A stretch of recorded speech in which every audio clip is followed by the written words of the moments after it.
Hi guys! Welcome back to my YouTube channel! Oh, channel! Okay, so thank you so much for visiting my channel again. Salamat sa iyong support at sa pagbabalik. Naway lahat bumabalik. Oh! Naghugot pa.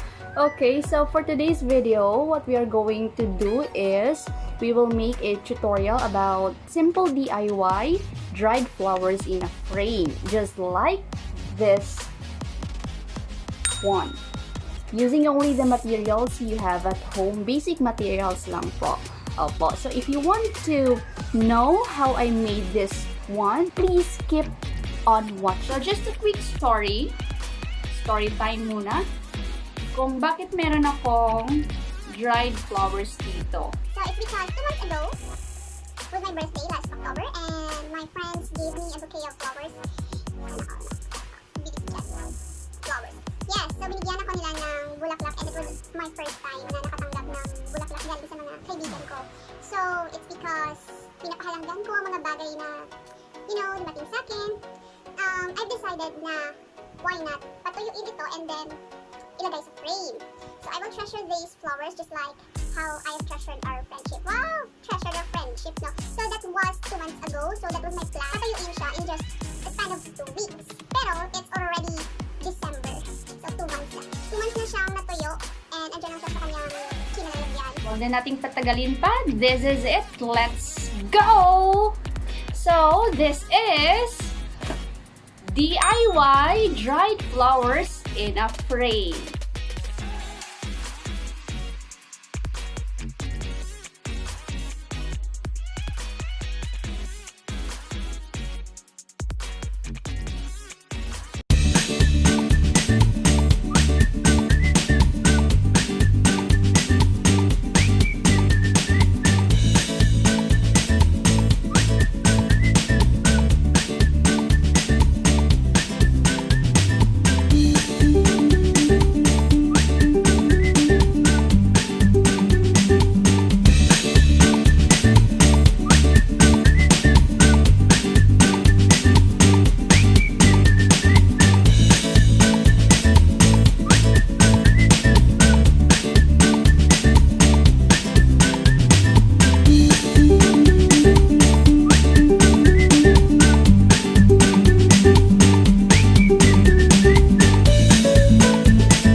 Okay, so if you like this video, please hit the like button and don't forget to subscribe in my channel and click the bell button or icon so that you'll be notified in my next video. Thank you so much, guys. Until my next video, bye!